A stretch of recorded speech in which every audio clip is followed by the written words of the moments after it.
नमस्कार। आकाशवाणी जयपुर अजमेर से प्रस्तुत हैं प्रादेशिक समाचार।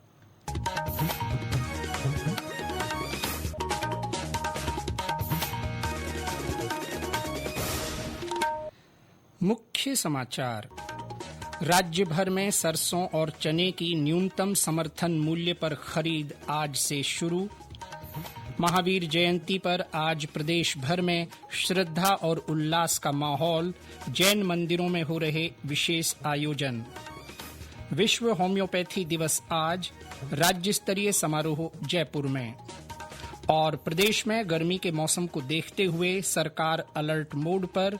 नरेगा श्रमिकों के कार्यों की समयावधि में बदलाव के लिए जिला कलेक्टर अधिकृत।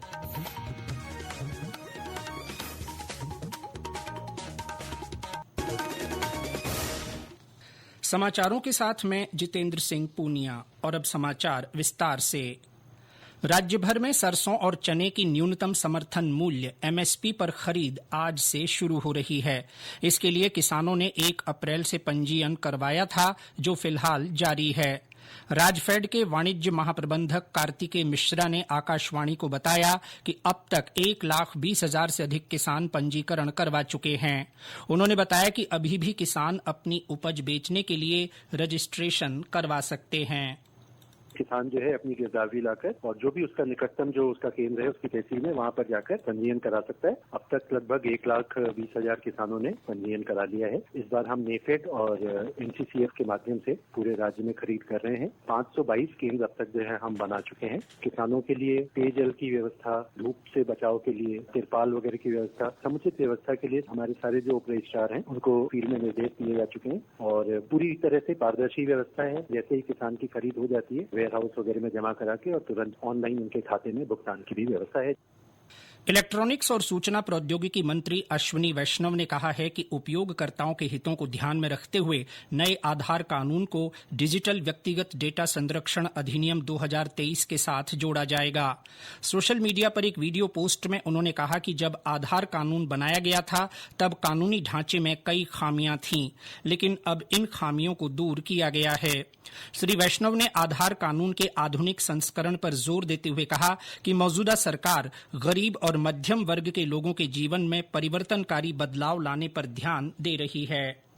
एक तरीके से हमारे पास देश में एकदम आधुनिक एब्सोल्युटली मॉडर्न लीगल फ्रेमवर्क अब आ गया है। Now we need to see how the Aadhaar law can be harmonised vis a vis the DPDP act. That is a task I would request the UIDAI authority to take as one of the major tasks going forward, because when the Aadhaar Act was enacted, that time there were many gaps in the legal structure. आज वो gaps fill up हो चुके हैं। तो हमें आधार act का एक modern version क्या लाना चाहिए का ऑब्जेक्टिव हमें रखना चाहिए। जैन धर्म के 24वें तीर्थंकर भगवान महावीर की जयंती आज देश भर में श्रद्धा और उल्लास के साथ मनाई जा रही है। इस अवसर पर जैन मंदिरों में विशेष आयोजन रखे गए हैं। प्रभात फेरियां निकालकर भगवान का अभिषेक किया जा रहा है। राष्ट्रपति द्रौपदी मुर्मू, उपराष्ट्रपति जगदीप धनखड़ और प्रधानमंत्री नरेंद्र मोदी ने महावीर जयंती के अवसर पर देशवासियों को शुभकामनाएं दी हैं। राष्ट्रपति ने अपने संदेश में कहा कि अहिंसा और करुणा की प्रतिमूर्ति भगवान महावीर ने अहिंसा परमो धर्म के संदेश के माध्यम से मानवता को एक नया मार्ग दिखाया कि अहिंसा सर्वोच्च धर्म है। उपराष्ट्रपति ने कहा कि भगवान महावीर की शाश्वत शिक्षाएं एक अधिक दयालु और सामंजस्यपूर्ण दुनिया की ओर हमारा मार्ग रोशन करती रहती हैं। प्रधानमंत्री ने अपने संदेश में कहा कि भगवान महावीर के आदर्श दुनिया भर में अनगिनत लोगों को शक्ति देते हैं। उनकी शिक्षाओं को जैन समुदाय द्वारा खूबसूरती से संरक्षित और लोकप्रिय बनाया गया है। राज्यपाल हरिभाऊ बागड़े और मुख्यमंत्री भजनलाल शर्मा ने भी महावीर जयंती की प्रदेशवासियों को शुभकामनाएं दी हैं। राज्यपाल ने अपने संदेश में लोगों से भगवान महावीर के सत्य, अहिंसा और अपरिग्रह के मार्ग से प्रेरणा लेने का आह्वान किया है। मुख्यमंत्री भजनलाल शर्मा ने कहा कि भगवान महावीर का तपस्वी जीवन और उनकी शिक्षाएं सभी को धर्म के मार्ग पर चलकर मानवता की सेवा करने की प्रेरणा देती हैं। इधर प्रदेश भर में भी महावीर जयंती पर अनेक कार्यक्रम हो रहे हैं।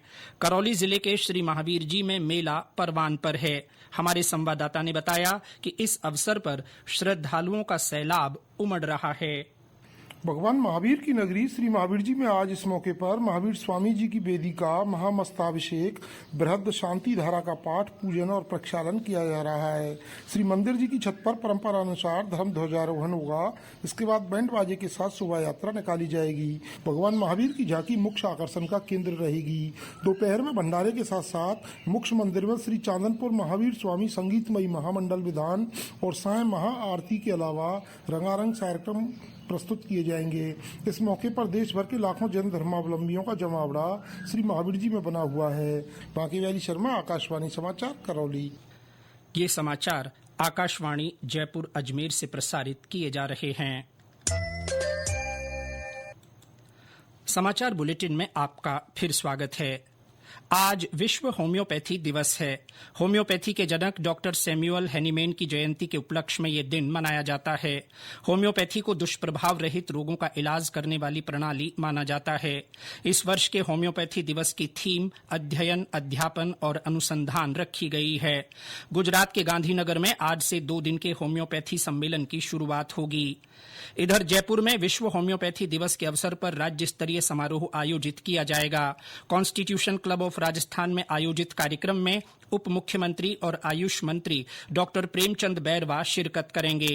राजस्थान सेवारत होम्योपैथिक चिकित्सक संघ की ओर से हो रहे इस कार्यक्रम में होम्योपैथी के क्षेत्र में उल्लेखनीय कार्य करने वाले लोगों को सम्मानित भी किया जाएगा। गौरतलब है कि होम्योपैथी दुनिया की दूसरी सबसे बड़ी चिकित्सा प्रणाली है। यह स्वास्थ्य सेवा के लिए एक समग्र दृष्टिकोण प्रदान करती है, जो दुनिया भर में लाखों लोगों को अपनी प्राकृतिक पद्धतियों के लिए आकर्षित करती है।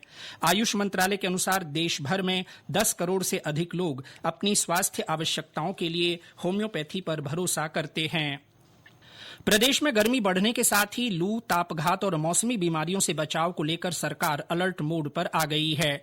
आपदा प्रबंधन मंत्री डॉक्टर किरोड़ी लाल मीणा ने कल जयपुर में विभागीय अधिकारियों की समीक्षा बैठक लेकर आवश्यक दिशा निर्देश दिए। उन्होंने राज्य में बढ़ती गर्मी, संभावित हीट वेव और अन्य मौसमी आपदाओं से निपटने के लिए की जा रही तैयारियों का जायजा लिया। इस दौरान डॉक्टर मीणा ने वीसी के जरिए विभिन्न जिलों के जिला कलेक्टरों से की जा रही तैयारियों की जानकारी ली और आवश्यक संसाधनों के साथ सतर्क रहने को कहा। आपदा प्रबंधन मंत्री ने हीट वेव से प्रभावित लोगों के लिए प्राथमिक चिकित्सा सेवाओं की व्यवस्था सुनिश्चित करने को कहा। प्रदेश भर में तेज गर्मी का असर बरकरार है। हालांकि पश्चिमी विक्षोभ के प्रभाव से कल कहीं कहीं बादल छाए रहने से तापमान में कुछ गिरावट दर्ज की गई। कई जिलों में धूल भरी आंधियां चली और कुछ स्थानों पर बूंदाबांदी भी दर्ज की गई। मौसम विभाग के अनुसार आज से एक और नए पश्चिमी विक्षोभ के सक्रिय होने से बीकानेर, जयपुर, भरतपुर और जोधपुर संभाग के कुछ भागों में मेघ गर्जन के साथ तेज हवाएं चलने की संभावना है। मौसम केंद्र जयपुर के निदेशक राधेश्याम शर्मा ने बताया कि अगले 24 घंटों के दौरान तापमान में 2 से 4 डिग्री सेल्सियस की गिरावट होने और भीषण हीट वेव से राहत मिलने की संभावना है। उन्होंने बताया कि 14 अप्रैल से फिर तापमान में बढ़ोतरी होने और दक्षिणी पश्चिमी राजस्थान में एक और नया हीट वेव का दौर शुरू होगा। प्रदेश में गर्मी बढ़ने के साथ ही परिंदों को पानी पिलाने के लिए लोग स्वतः आगे आ रहे हैं। प्रधानमंत्री ने रेडियो के मासिक कार्यक्रम मन की बात में आम जन से संबंध में अपील की थी, जिसका व्यापक असर देखा जा रहा है। एक रिपोर्ट। गर्मियां आने के साथ ही अमूमन पानी की किल्लत भी गहराने लगती है। सूरज की तपन के आगे जलराशि तेजी से वाष्प बन अनंत में विलीन हो जाती है। इंसान तो फिर भी जैसे तैसे अपनी व्यवस्था कर लेता है, लेकिन बेजुबानों को कंक्रीट के जंगल में कंठ तर करने के लिए काफी जद्दोजहद करनी पड़ती है। ज्येष्ठ का महीना बस लगने को है। ऐसे में विभिन्न सामाजिक संगठन, संस्थाएं और साथ ही राजनीतिक दलों और जिला प्रशासन ने निरीह प्राणियों की भीषण गर्मी में प्राण रक्षा के लिए परिंदे बांधने का काम शुरू कर दिया है। प्रधानमंत्री नरेंद्र मोदी ने भी रेडियो के मासिक कार्यक्रम मन की बात में लोगों से पक्षियों के लिए पानी रखने की अपील की है। साथियों, आपको एक और बात याद रखनी है। हो सके तो गर्मियों में अपने घर के आगे मटके में ठंडा जल जरूर रखिए। घर की छत पर या बरामदे में भी पक्षियों के लिए पानी रखिए। देखिएगा, ये पुण्य कार्य करके आपको कितना अच्छा लगेगा। इधर प्रदेश में भी विभिन्न जिलों में परिंदा अभियान शुरू कर दिया गया है। हाल ही में तो जिला प्रशासन ने नवाचार करते हुए परिंदों की पुकार गीत भी जारी किया है। सूरज की किरणें जब आग बरसाए, नन्ही चिड़िया प्यास से घबराए, ढूंढे वो जल की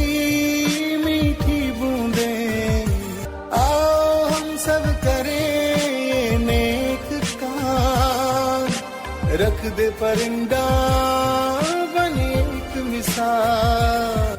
आइए आप भी सरकार की इस पहल में भागीदार बनिए और प्रकृति तथा देश के प्रति अपनी जिम्मेदारी और दायित्व के निर्वहन के लिए आगे आएं। समाचार कक्ष से मैं दीपेंद्र खंगारोत। सूरज की किरणें। गर्मी के मौसम को देखते हुए प्रदेश में महात्मा गांधी नरेगा श्रमिकों का समय जिला कलेक्टर और जिला कार्यक्रम समन्वयक अधिकारी निर्धारित कर सकेंगे।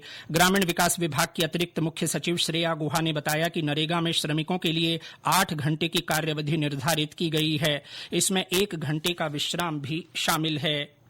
और अंत में मुख्य समाचार एक बार फिर।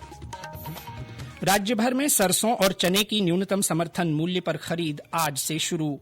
महावीर जयंती पर आज प्रदेश भर में श्रद्धा और उल्लास का माहौल। जैन मंदिरों में हो रहे विशेष आयोजन। विश्व होम्योपैथी दिवस आज। राज्य स्तरीय समारोह जयपुर में। और प्रदेश में गर्मी के मौसम को देखते हुए सरकार अलर्ट मोड पर। नरेगा श्रमिकों के कार्यों की समयावधि में बदलाव के लिए जिला कलेक्टर अधिकृत। इसके साथ ही प्रादेशिक समाचार बुलेटिन समाप्त हुआ। हमारा अगला बुलेटिन दोपहर 1 बजे प्रसारित होगा। नमस्कार।